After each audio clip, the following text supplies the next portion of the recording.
Ustadz Ahmad, gini ayat ini sudah berapa kali saya dengar dan saya kan mungkin pengetahuan terbatas, tapi saya suka nonton misalnya Dr. Zakir Naik dan lain-lain ya. Suka ada di situ di beberapa Injil itu ada yang misalnya kalau dikasih warna merah ini terduga bahwa ini buatan, kalau kemudian yang ini asli. Itu ayat kalau ayat tadi itu bagaimana menurut sarjana teologi peneliti Bible itu, apa termasuk ayat yang valid? Valid. Karena apa? Karena yang Ustadz Rizam itu mungkin melihat dari catatan sejarah tahun 1978 ya. Dimulai dari 1971 ada yang namanya Jesus Christ Seminar. Itu ada saya juga sebetulnya kurang ikut YouTube-nya almarhum Tuan Guru Didat ya, atau karena saya untuk dokter Zakir Naik. Dokter Zakir itu saya alhamdulillah saya hanya beberapa saja nonton, saya tidak semua nonton. Karena kita ketemu waktu beliau datang ke Indonesia. Alhamdulillah saya tergabung dalam panitia bersama Kohani dan Ustadz Stephen di Mualaf Center Indonesia, ambil bagian untuk kedatangan beliau ke Indonesia waktu itu. Jadi saya lebih senang ngomong langsung sama beliau ngobrol. Gini, saya nggak terlalu paham tentang. Saya memuliakan almarhum bapak kita ini, Ustadz Mu'al Didat ini, tapi saya tidak begitu karena biar bagaimana gini Ustadz Rizam, jika ayat Bible itu diungkapkan oleh seseorang yang sejak lahir Muslim, itu tetap menjadi seperti pengetahuan, logos, sama seperti biologi, gitu, sama seperti antropologi, sosiologi, semua yang logi-logi itu pengetahuan. Tapi ketika ayat-ayat itu diungkapkan oleh seseorang yang pernah atau orang-orang yang lahir dalam keadaan Kristen, itu berbeda pemahamannya. Mohon maaf ya. Jadi yang saya bilang bahwa ayat itu valid. Kenapa? Karena saya mengimani dulu di situ.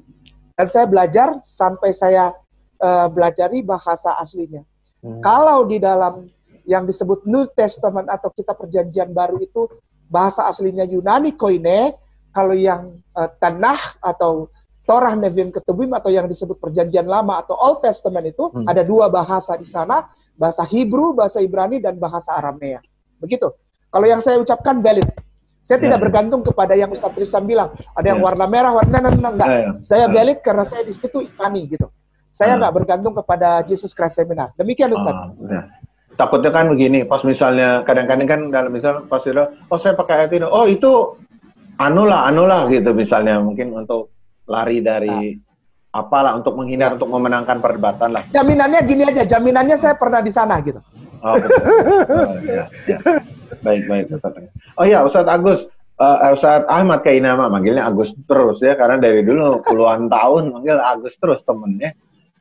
Ustadz Ahmad Kainama, ini antum kan terakhir waktu itu mungkin ada video kita yang terpotong gitu, antum sempat menjelaskan seru sekali itu ya, sangat seru itu tentang kitab Tanakh itu. Di mana antum menemukan hal waktu itu, bagaimana kira-kira bisa berikan cuplikannya lagi tuh, Ustaz? Baik, Tanakh ini adalah bahasa Ibrani, nama kitab, bukan satu kitab. Tanakh ini seperti buku, judul buku, TNKH tulisannya. Tulisannya itu huruf Taf, Nun, dan Hat. Ya, Tanakh. Tanakh ini bukan satu kitab. Ini seperti misalnya Al-Quran, terdiri dari Al-Quran Karim, terdiri dari Al-Fatihah sampai ke An-Nas, begitu. Demikian pula Tanakh. Tanakh ini adalah kitab sucinya orang-orang yang mengaku sekarang kitab agama Yahudi. Yahudi itu bukan nama agama, saya terangkan dulu Ustadz ya, Ustadz. Tidak pernah ada nama agama Yahudi, tidak pernah. Yahudi itu nama putra kelima Nabi Yakub alaihissalam. Ruben paling tua, Simeon atau Simon yang kedua, Levi, celana Levi's tuh, hati-hati yang masih suka yang masih suka original tuh. Anda menyumbang 10 sampai 20 sen every single dollar untuk dikirim ke sana, dibeliin pelor buat nembakin saudara antum yang ada di Palestina, di Gaza, di Hebron, di Lida, di Ramallah, di jalur tepi barat. Hati-hati tuh, ya. Udahlah beli yang KW aja lah, ya, yang buatan Citrep. Aman, Citrep aman. Citrep, ya, bagus. Ya. Jadi yang pertama Ruben, Simeon atau Simon, Levi, ya, Isakar, yang kelima Yehuda, itu Yahudi itu. Keturunan Yehuda, Yahudi. 6. Ruben, Simon, Levi, Isakar, Yehuda, Gad, G-A-A-D, Gad, Naftali, Asher, yang hidup keturunan Yakub, Israel yang hidup di tanah Syria, Asyura, Asher, Gad, Naftali, Asher, Daan, Zebulon. Nomor 11 yang paling ganteng, Joseph, Nabi Yusuf alaihissalam. 12 Bene Amin, Benjamin, Bene anak laki-laki, Amin penutup yang mengaminkan, anak bungsu. Maka itu kita pernah dengar pemimpin Israel namanya Benyamin Natan Yahu, artinya anak bungsu laki-laki. Natan itu sinar yang kemilau, Yahu Tuhan. Tapi kelakuannya kayak gitu ya, nggak apa-apa lah ya, nggak apa-apa ya. Dia anak bungsu yang adalah kemuliaan Tuhan, gitu ya. Jadi yang saya mau bilang, Tanakh ini adalah yang dipercaya sebagai kitabnya orang Hebrew, orang Ibrani, bukan orang Yahudi, orang Ibrani, orang-orang yang bermazhab, yang orang-orang keturunan Yakub alaihissalam atau Nabi Isa alaihissalam, keturunan Nabi Ibrahim alaihissalam, yang berkiblat mengarahkan tatanan imannya kepada yang Hanifam. Ini ada juga di Islam. Tuntunan contoh agama yang Hanifam. Siapa itu? Nabi Ibrahim alaihissalam. Tuhannya satu. Mereka punya buku. Nah, ada orang-orang Yahudi yang miring, yang geblek ini, bikin sendiri tulis. Namanya Talmud. Ada berbagai macam Talmud. Ada Talmud Babilonia, ada Talmud Sanhedrin. Wah, ada banyak banget Talmud. Dan sekarang mereka klaim bahwa Talmud itu lebih suci daripada Tanakh. Orang Yahudi harus belajar Talmud dulu, baru Tanakh. Nah, Tanakh ini sendiri isinya Torah, Nevi'im, Ketuvim. Torah itu Taurat, artinya law, hukum, regulation. Termasuk hidup sehari-hari, sosial, dan hidup beribadah. Jadi di situ berpegang kepada satu ayat dari kitab Devarim, pasal 5 ayat 7. Lo Adonai lecha Elohenu hefarim al-panai. Jadi di situ disusun hukum takut akan Allah, takut akan Tuhan yang namanya Allah, dan hukum baik kepada sesama Adam atau nas atau manusia. Hablum minallah wa hablum minan nas. Itu ada di Torah namanya. Law atau regulation. Yang kedua adalah ini maaf ya Ustaz Trisam, saya bukan ngajarin jadi kayak guru ya, enggak ya, tapi berbagi informasi aja ya. Yang kedua adalah Nevi'im, kitab para nabi. Di sini istilahnya sirah nabawiyah atau dalam bahasa Ibrani Nevi'im, kitab para nabi-nabi. Semua ada. Noah, ada Jacob, ada putranya Noah, ada Samuel, Daniel, Yehezkiel, Yeremia, Amos, Obadya, Miha, sampai nabi terakhir yaitu Nabi Zakaria, papinya Yohanes Pembaptis atau yang dikenal dalam Islam Yahya alaihissalam. Begitu sampai di situ, dan sampai juga kepada opanya Jesus. Opanya Jesus namanya Yehoakim atau yang dikenal dalam bahasa Ibrani Eli Amram. Dalam Al-Quran ditulis sebagai Ali Imran. Ini opanya, dimuliakan opanya Yesus oleh orang Islam. Dimuliakan, dikasih satu surat khusus kok. Maka itu jangan bilang saya mu'alaf nih, kainama nih, terus sama orang Islam anti toleransi. No, tidak. Islam sejak awal menghormati dan cinta kepada saudaranya Kristen. Kenapa? Bukan cuma ngoceh, tapi dibuktikan. Di Al-Quran ada dua nama yang luar biasa. Yang pertama Ali Imran dan Maryam. Itu mami dan opanya Jesus yang diberikan surat khusus di dalam Al-Quran sebagai penghargaan. Lanjut. Torah, Nevi'im, Ketuvim. Ini Tanakh namanya. Dan semua ini isinya, maaf jangan marah, tatanan agamanya tentang agama Shalom. Shalom artinya damai, sejahtera. Satu kata, tapi artinya dua kata. Tidak bisa dipisah, damai saja atau sejahtera saja. Ini kata yang luar biasa, Shalom. Shalom ini kata yang luar biasa. Karena satu kata tapi artinya dua. Dan tidak bisa dicopot satu-satu. Tidak bisa. Hanya damai saja atau sejahtera saja. Tidak bisa. Tapi damai sejahtera. Di mana ada damai, di situ ada sejahtera. Di mana ada sejahtera, di situ ada damai. Namanya Shalom. Kalau kita blok itu tulisan Shalom, Shin, Lamed, Mem, di blok 3 huruf ini, karena huruf Ibrani tidak punya vokal, dia bergantung kepada tanda baca, sama seperti Arab, Nikud namanya. Kalau Arab itu harokat, ya patah, kasro, segala macam ya. Nah, huruf Ibrani juga tidak punya huruf vokal, dia bergantung kepada tanda baca atau Nikud. Nah, 3 huruf konsonan ini, Shin, Lamed, Mem, apabila diblok, dipindahkan ke Google Translate, lalu ditranslate ke Arabik, maka jadinya Assalam. Sebagai kata dasar dari Al-Islam. Artinya agama yang damai. Gitu.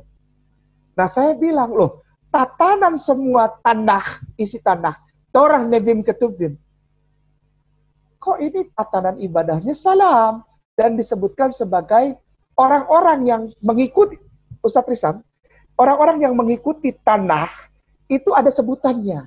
Nanti kan ini direkam ya, nanti bisa dicari Ustadz dari yang awal ayat-ayat itu bisa ditampilkan lah ya sebagai pembuktian. Jadi saya tidak ngomong doang.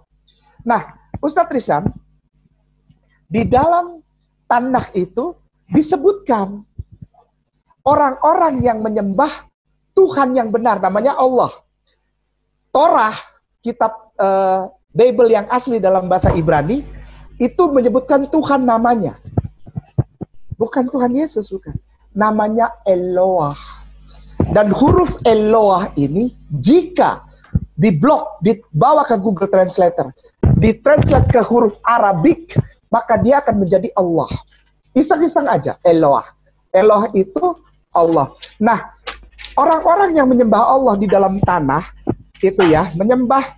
Jadi saya, mohon maaf, saya tulis nanti saya tunjukkan sedikit aja, saya cepat aja. Ini dibacanya dari kanan ke kiri, Ustadz. Ustadz Rizam. Ini supaya orang tahu bahwa saya nggak ngarang. Itu kelihatan ya, seperti tanda kali, ya. Ini dibacanya dari kanan ke kiri. Itu dibacanya Elohim. Allah Subhanahu wa Ta'ala, Elohim. Allah. Nama Tuhan tak pernah berubah, Allah. Nah, orang-orang yang mengikuti tatanan ibadah dari Torah, itu disebut, ini tulisannya saya tulis ya, supaya orang nggak bilang saya bohong. Gitu. Ini dibacanya juga dari kanan ke kiri. Dibacanya dari kanan ke kiri, yang bawah tuh Ustadz. Ya, yang seperti roti itu tuh, lalu ada seperti tongkat, kelihatan ya Ustadz ya. Itu dibaca dari kanan ke kiri, itu Mesulamun. Mesulam, Muslimun. Orang-orang yang benar-benar mengikuti tatanan ibadah Torah disebut Mesulamun, Muslimun. Itu artinya ada 2. Yang pertama adalah Lord's atau God's servant dalam bahasa Inggris, atau juga bisa disebut the wholehearted, artinya totally submit. Orang-orang yang pasrah seutuhnya kepada Elohim, kepada Allah Subhanahu wa Ta'ala. Elohim, orang gereja sini sering bilang Elohim, Elohim, Elohim. Padahal itu Elohim, Allah Subhanahu wa Ta'ala. Nah, saya bilang, loh, ketika aku mengikuti sungguh-sungguh isi Bible, aku disebut Mesulam. Aku disebut sebagai Mesulamun, Muslimun. Loh, gimana ini? Loh, ini gimana ini? Aku disuruh sholat, namanya selotah, bahasa aslinya. Sholat. Jadi ada tehilin, yang pertama hilal, angkat tangan dan ucapkan nama Tuhan dengan besar, dengan suara yang lebih keras dari sebelumnya, dari biasanya. Namanya, tata ibadahnya tuh namanya hilal. Nah, dari kata hilal ini bahasa Ibrani, saudara kita Kristen dan Katolik itu ambil kata hilal menjadi hilal eyah. Pernah dengar nggak kata? Apa Ustaz Rizal? Haleluya. Haleluya.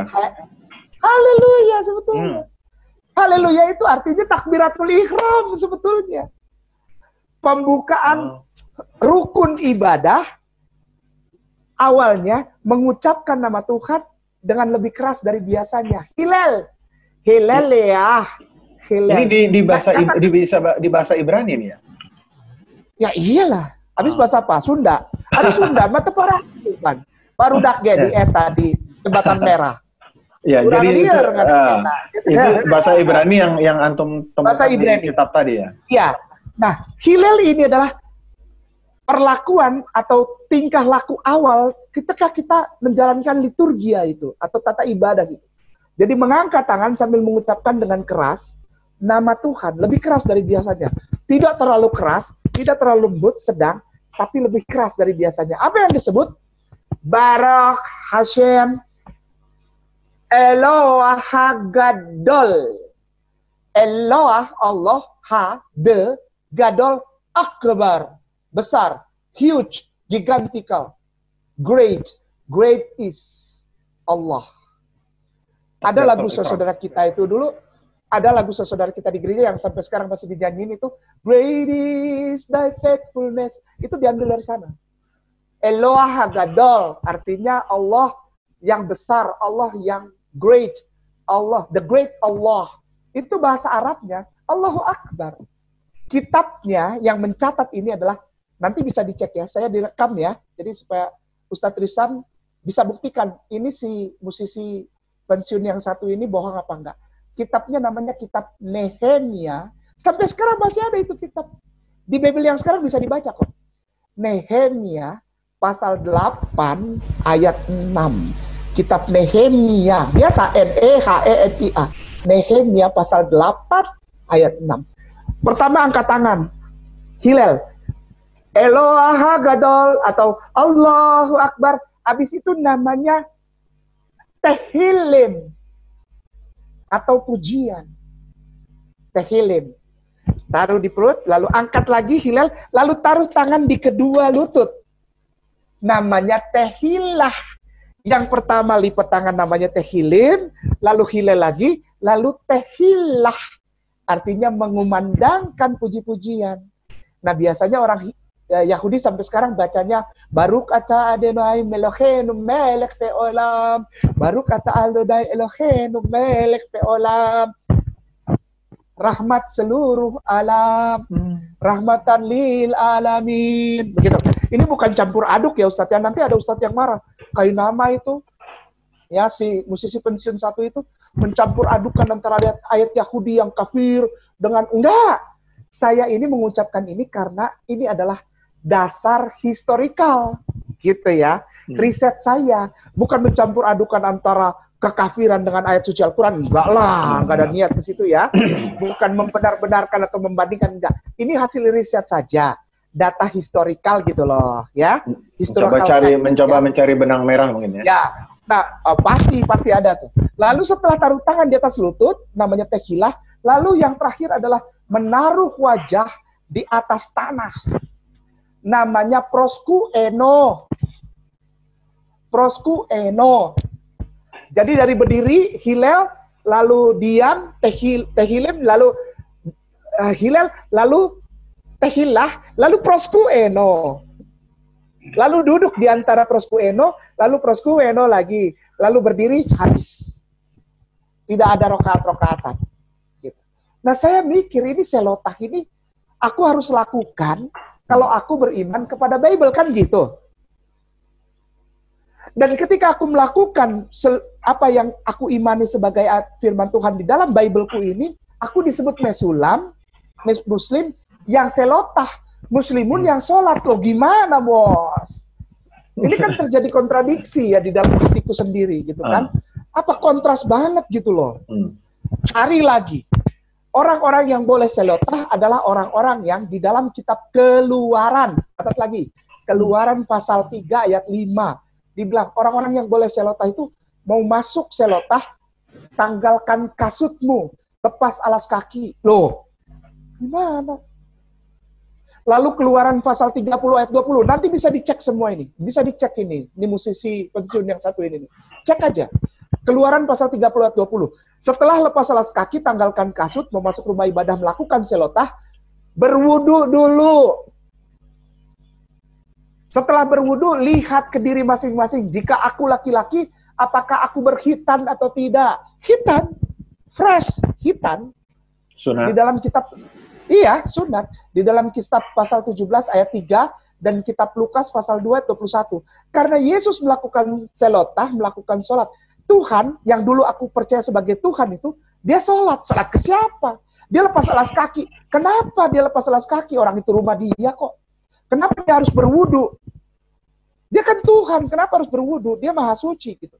Dan dia harus berkhitan gitu. Kenapa dia harus berkhitan? Kan dia Tuhan. Dia pasti sudah berkhitan dong sejak lahir.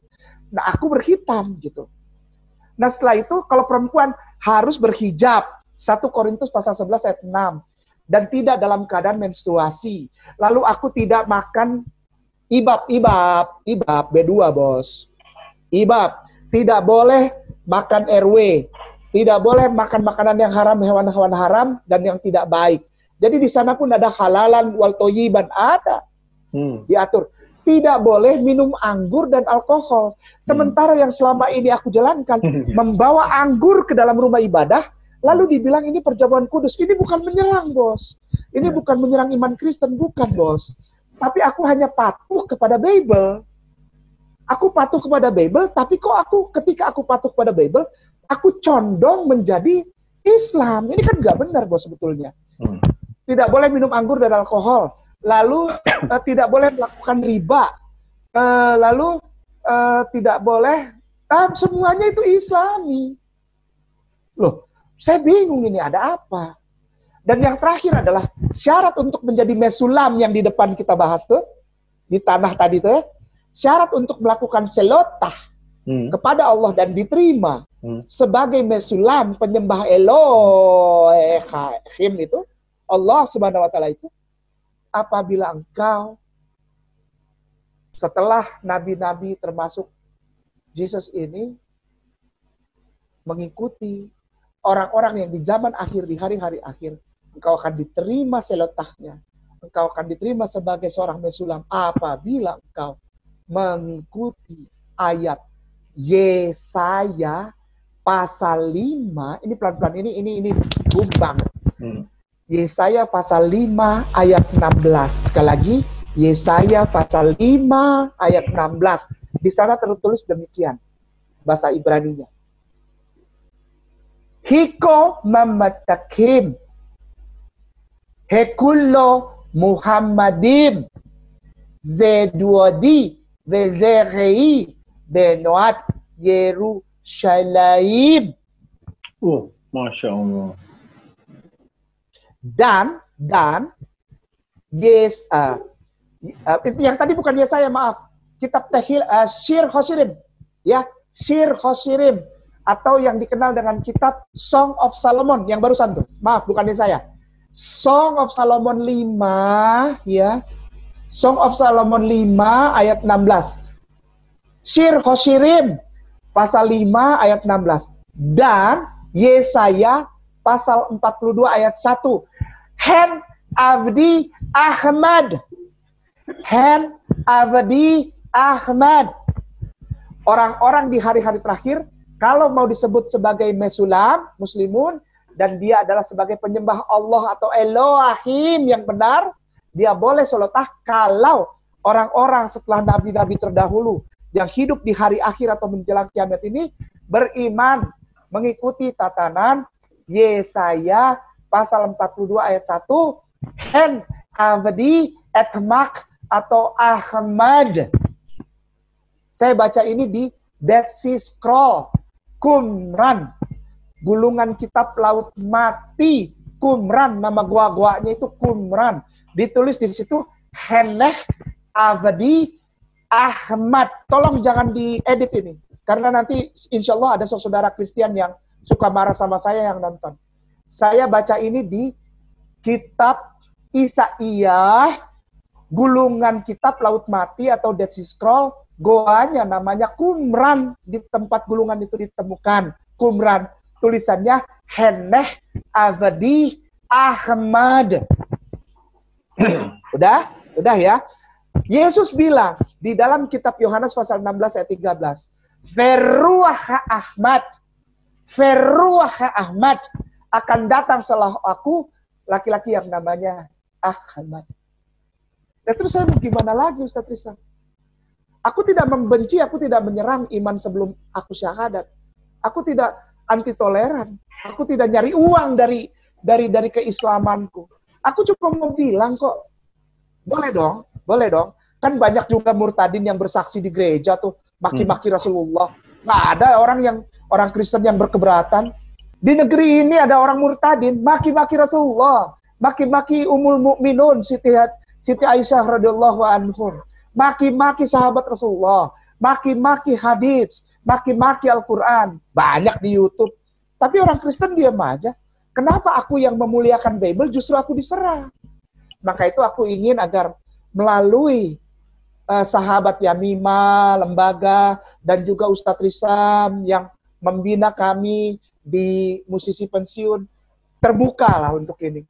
Bahwa tidak ada Islam itu sejak tahun 0 menyerang atau memusuhi orang Kristen, tidak. Kamilah yang menjalankan isi kitabmu. Orang Muslimlah yang mencintai Yesusmu secara benar. Orang Muslimlah yang menjalankan Old Testament, New Testament. Perjanjian lama, perjanjian baru. Kami beriman kepada Taurat, Zabur, dan Injil. Sesuai dengan rukun iman. Demikian Ustadz Rizal. Ya. Oke, Ustadz Ahmad, sedikit saya bertanya. Tentang sholat apa? Selotah tadi ya? Apa ya? Tentang sholat, tentang kemudian pergerakan wudhu dan lain-lain. Apakah Anda sebenarnya sejak dahulu, jauh sebelum Anda masih beriman dengan Kristiani itu, apakah Anda sudah sering mempelajari ayat-ayat ini, ataukah baru tahu sekarang ini gitu? Atau dulu tahu, tapi beda penafsirannya lain gitu? Dulu saya tahu dan saya tidak beda penafsiran. Dulu saya tahu, tapi saya memaksakan bahwa nggak begini nih, gitu. Karena saya masih keras dulu. Terus saya udah tahu itu waktu dulu kemana diarahinnya itu dulu? Semua orang yang membaca itu kan diarahinnya kemana? Memahami selota gitu, atau antum takbiratul ihram Allahu Akbar tadi berwudu, itu diarahinnya arahannya cuma satu. Diarahkannya cuma satu, Ustadz Rizal, dengan segala rasa hormat. Dogma. DOGMA. Iya. Kamu tidak perlu lagi melakukan ini semua.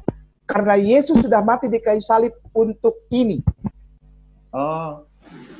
Itu. Tapi pernah ada juga kan mungkin orang bertanya, ini penafsirannya apa sih? Taruhlah tidak perlu mengerjakan itu, tapi dulu apa sih dibawanya ke situ tuh? Peribadahan biasa aja, berdoa biasa aja. Kalau ada yang tanya tentang ayat ini maksudnya, tentang ayat-ayat tadi sholat dan Islam ini. Itu dipahaminya apa sih sampai sekarang ini gitu di iman yang... Orang pasti kalau jemaat tidak ada yang tanya, Ustaz Rizal. Karena tidak pernah baca ayat ini. Kelewat tidak ya? Pernah kelewat. Harus dilewati. Contoh gini aja deh, Natal 25 Desember, baru sekarang kan rame. Kenapa? Karena ada orang mualaf yang bilang bahwa Natal itu sebetulnya bukan 25 Desember. Coba kalau nggak mualaf yang ngomong, ya nggak, bener nggak? Dari dulu kita asik-asik aja percaya bahwa Tuhan Yesus katanya lahir di malam 25 Desember. Padahal Alkitab nggak pernah ngomong gitu. Alkitab ngomong bahwa Yesus itu lahir bulan April. Diloncatkan itu. Giliran ada yang membaca dan mempertanyakan, baru rame sekarang kan. Nah, diusahakan ayat-ayat ini diloncat atau tidak menjadi pembahasan. Gitu. Justru makanya kan saya bilang ayat-ayat seperti ini saya juga kaget gitu kan dengarnya. Kok ada di sini gini. Nah, lalu pertanyaannya kemudian seperti ayat tadi, bukan orang yang memanggil kamu dengan Tuhan itu yang akan masuk surga. Nah, masuk surga kan kalau ini kritis, kalau di kita kan ikut taklim, ikut pembelajaran kan. Kalau sering diulang dan lain-lain kan ini akan banyak melahirkan hal-hal yang kritis seperti bertanya kan gitu. Iya. Kalau ditanya, bilang aja, jawab aja gini. Kalau ditanya, kau tidak usah ragu, Yesus Tuhan dan Juru Selamat. Kalau kau pertanyakan ayat ini, berarti kau ragu terhadap ayat ini. Kau masuk neraka. Jawabannya semodelnya begitu ya biasanya ya? Iyalah. Kau sedang dirasuk setan. Kau sedang dikuasai roh jahat. Gitu. Imani saja udah percaya Yesus masuk surga. Nggak usah tanya-tanya ayat ini, nggak usah. Ente juga begitu dulu. Ente juga kalau ditanya yang begitu jawabnya dulu gitu. Ya habis mau jawab apa? Kalau gue bilang jujur kita kupas ayat ini, orang pasti masuk Islam semua juragan. Atau gue rugi ya tuh? Persembahannya gimana? Perpuluhannya gimana? Ayolah, ini bukan menyerang, bukan menghina, bukan. Ya. Kan ke situ juga nanti larinya, ya nggak? Ya kan kalau saya jujur ya, kalau saya juga jujur bertanya artinya pasti saya juga di Islam ada, saya berguru ke siapapun, saya ada nilai-nilai kritis lah ya yang saya coba pertanyakan. Apalagi nih masalahnya bukan jual beli dagangan biasa, kalau bangkrut ya doang. Ini kan masalah bangkrut yang bahaya yang akan sampai nanti kita akhirat kan gitu. Tentu. Nanti engkau menjadi orang yang merugi. Waman yabtaghi ghairal Islam Madinah. Orang-orang yang memilih selain Islam nanti di akhirat akan menjadi orang-orang yang merugi. Benar, Ustaz? Wah, iya. Oh, begitu ya. Jadi itu titik-titik kritisnya tadi ya, kenapa Anda berpindah, kemudian ya itu tadi ada hal. Karena saya tidak menemukan cara lain untuk patuh kepada Yesus dan patuh kepada Bible. Saya tidak diberi pilihan lain oleh Bible selain menjadi Islam. Ayolah kepada saudaraku yang mungkin nonton ya, maaf ya Ustadz Rizam. Mungkin Ustadz Rizam ini nanti videonya ini nanti ditonton oleh saudara kita yang Kristen Katolik. Aku minta maaf, aku bukan menyerang. Aku cuma mau bilang bahwa ketika engkau, saudaraku tersayang, Kristen dan Katolik nonton ini, engkau baca deh Bible-mu, gitu. Dan engkau tidak punya cara lain yang diberikan oleh, tidak punya jalan keluar lain. Di dalam Bible itu tidak ada jalan keluar lain. Kalau kau ingin patuh kepada Bible, tidak ada cara lain. Maaf ini, jangan marah. Selain menjadi seorang muslimun, Masulan. Tidak ada cara lain. Karena memang tidak ada cara lain yang sejalan dengan ayat Bible, tidak ada cara lain selain Islam. Ya maaf aja, silakan buktikan aja sendiri. Gitu. Gitu, Ustaz. Iya. Nah, sekarang mau ada antum mungkin berikan kepada kami cukup singkat nasihat akidah, karena ini kan memang namanya friksi, namanya benturan, itu dari media manapun atau apa, terjadi pergulatan main bawah tanah, terjadi saling mempengaruhi kan gitu kan tentang agama dan keyakinan ini. Nasihat antum buat kaum muslim ini apa, Ustadz Ahmad? Pertama, kepada kaum muslimin yang sejak lahir adalah Islam. Kiranya ridho untuk buka pintu hatimu kepada kami para mu'alaf. Marilah buka pintu kepada kami. Yang kedua, tolong periksa dulu ketika orang itu mengatakan dia mu'alaf atau bukan. Tolong periksa dia dulu. Soalnya bisa jadi seperti sekarang ini. Banyak mu'alaf yang justru menjadi bahan olok-olok dari saudara kita Kristen, Katolik atau orang-orang liberal atau orang-orang yang tidak suka sama Islam, mengatakan tuh lihat tuh mu'alaf itu pembohong, penipu. Dia jadi kayaknya kesannya para mu'alim, para alim ulama yang begitu dengar ada orang mu'alaf langsung diekspos, langsung diberikan mic di depan jamaah untuk memberikan sepatah dua patah kata, testimoni atau kesaksian atau witnessing. Hati-hati, jangan dulu. Biarkan mu'alaf itu belajar dulu. Merasakan perihnya dulu. Dicuci oleh Allah di bumi ini. Dengan kesulitan keuangan, biasanya atau sakit, atau dibuang dari keluarga. Itu bukan azab, bukan. Itu untuk menggugurkan dosa-dosa sebelum mu'alaf. Jadi biarkan dulu. Dia belajar Islam dulu. Jangan langsung kasih mic. Jangan kasih wahana untuk seperti tausiat. Jangan. Nanti yang kena itu imbas adalah para alim ulama, para sepuh, para mu'alim. Kenapa? Habis sama orang-orang liberal itu liatin tuh. Orang-orang Islam terlalu percaya sama mu'alaf.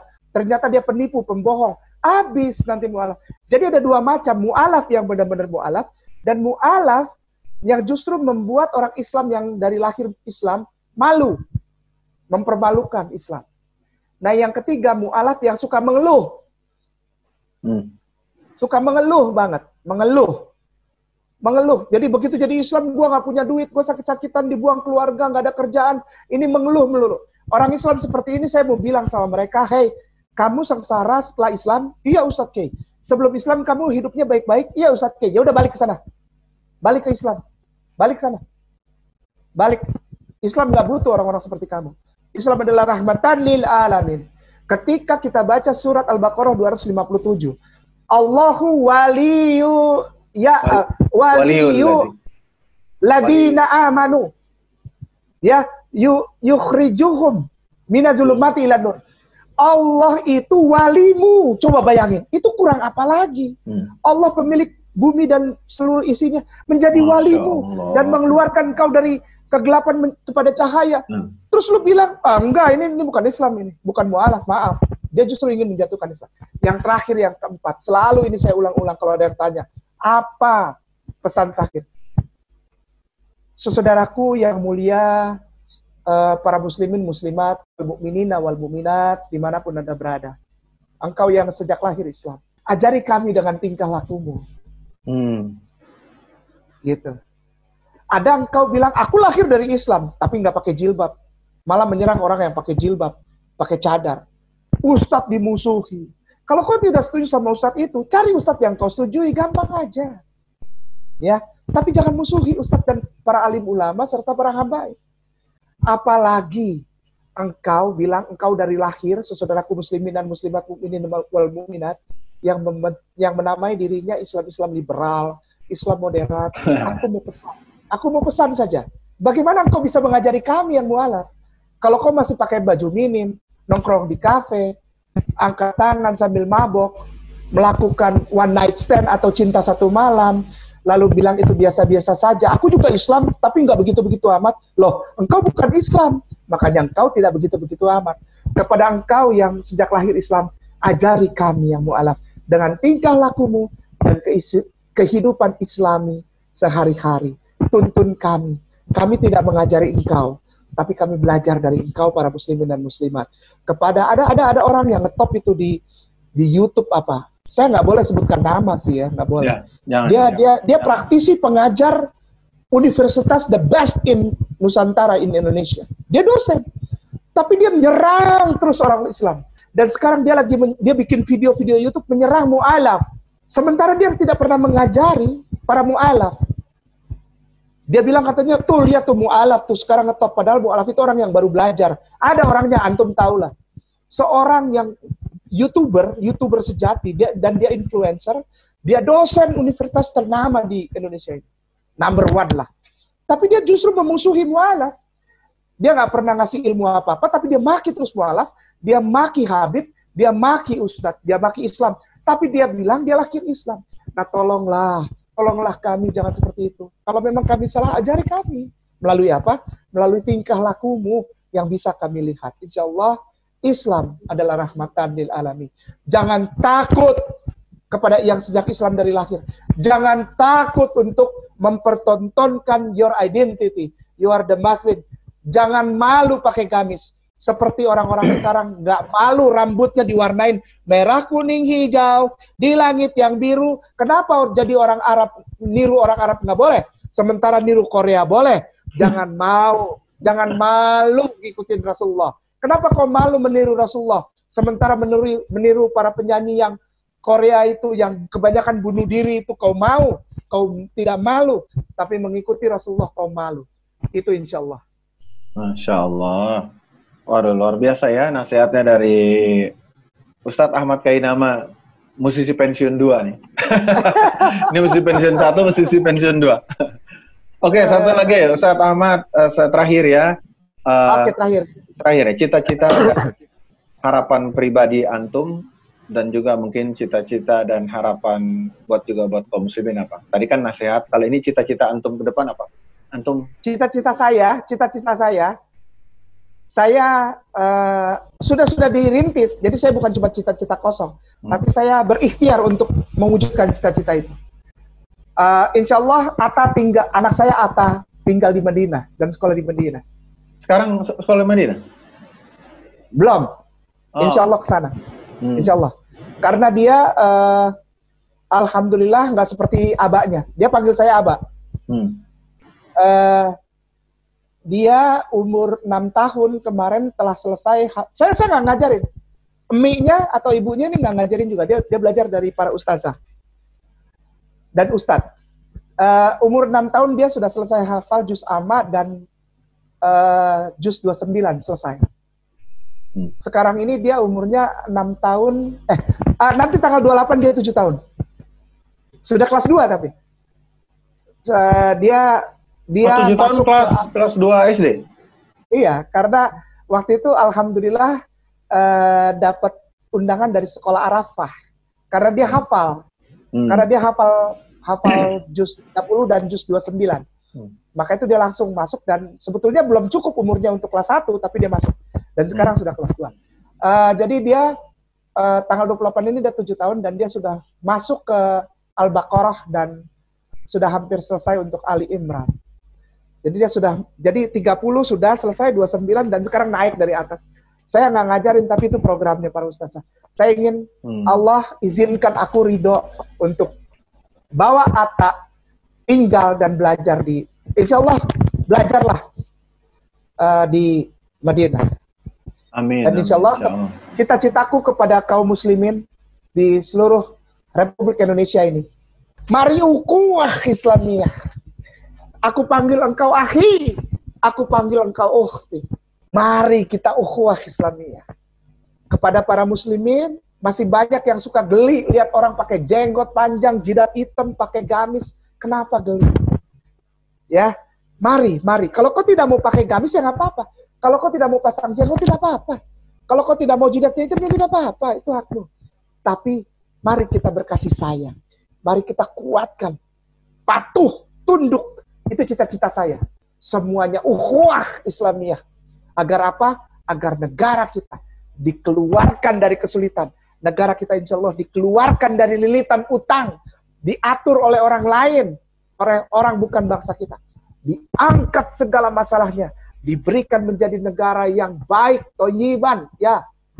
Yang ghafur, yang penuh keampunan dari Allah. Insya Allah itu cita-cita saya. Sehingga saya selalu mau kalau ada orang yang bilang, rekam Ustadz, dibawa ke YouTube, silahkan. Supaya menjadi gambaran bahwa Islam ini setelah ukhuwah, antara Islamnya kuat, maka dia juga mencintai saudaranya yang tidak beragama Islam. Kristen, Katolik, Buddha, Hindu, Konfutse, Kejawen, sebagainya. You are my brother and sister. Masalah iman, kau nanti pertanggungjawabkan kepada Allah. Aku hanya menyampaikan. Fazakir innama anta muzakir. Sebagaimana Rasulullahku, Nabiullahku, Habibullahku, namanya Muhammad SAW, dia mengatakan, fazakir innama anta muzakir. Aku telah menyampaikan. Masalah kau jadi Islam atau enggak, la ikraha fiddin, kau ada tabayana rusdun min ghayy. Pokoknya itu, saya tidak ada paksaan dalam beragama Islam. Kau sudah jelas yang mana yang tagut, yang mana yang goy, yang mana yang kafir, kau sudah jelas. Kebenaran dan kesalahan kau sudah jelas. Kau yang memilih. Kepada seluruh, cita-citaku kepada seluruh saudaraku muslimin wal muslimat, wah, supaya mereka tahu, kita juga sayang mereka. Insya Allah. Baik. Oke, Ustadz Ahmad Kainama, alhamdulillah, walaupun mungkin kalau mau ngobrol agama dan lain-lain bakal sangat panjang ya. Tapi insya Allah intisari yang sudah kita coba dapatkan hari ini, insya Allah sudah agak mencukupi gitu. Selebihnya antum semua sahabat muslim yang suka mendengar channel YouTube Muslim Pensiun juga bisa melihat video-video Ustadz Ahmad Kainama ini sangat banyak sekali bertebaran di YouTube ya, untuk lebih banyak tentang pengetahuan yang lebih dan lain-lain. Kalau untuk di Muslim Pensiun ini ya, ini menggambarkan sedikit saja tentang kenapa beliau latar belakang dan lain-lain, juga ingin menunjukkan saya juga sekalian untuk melepas rindu dan kangen kepada teman yang sudah lama. Allah. Seperti itu. Semoga pertemuan kita ini diberkahi dan membawa manfaat yang banyak bagi kaum muslimin dan juga bagi selain muslim, yaitu non-muslim yang lainnya, siapapun mereka, mendapatkan pencerahan yang baik dan bisa berpikir ilmiah, bisa berpikir logis, bisa berpikir rasional, karena apapun juga kita mempertaruhkan sesuatu yang nanti tidak suatu tempat di mana nanti kita tidak berguna lagi apapun, tidak berguna air mata, penyesalan atau apapun, air mata, darah dan yang tidak berguna ya bagi Anda dan juga kami, maka pergunakanlah waktu yang masih ada ini sebelum nafas terakhir kita ini untuk benar-benar berpikir dan mencari, meminta pertolongan terus kepada Allah, berpikir untuk mendapatkan kelurusan jalan. Demikian Ustadz Ahmad Kainama, jazakallahu khair atas waktu yang... Doakan aku Ustadz, doakan aku dan anakku dan Ustadz. Insya Allah, doa kita untuk Ustadz Ahmad Kainama agar dia bisa istiqomah mati di atas tauhid, amin, mati amin, di atas tauhid, dan juga anaknya mati juga di atas tauhid, dan juga saudara-saudaranya lain yang dulu dia pernah kenal dalam kehidupannya, sebanyak-banyaknya bisa Allah berikan taufik dan hidayah, amin, ya Allah, kembali kepada tauhid, karena itu adalah sebaik-baik dan semahal-mahal perkara yang dibawa oleh setiap manusia. Demikianlah sahabat muslim, semoga kita bisa bertemu dalam episode lain yang menarik juga. Semoga Allah memberkahi pertemuan kita kali ini. Demikianlah, barakallahu fikum, wallahu alam, wassalamualaikum warahmatullahi wabarakatuh. Waalaikumsalam warahmatullahi wabarakatuh.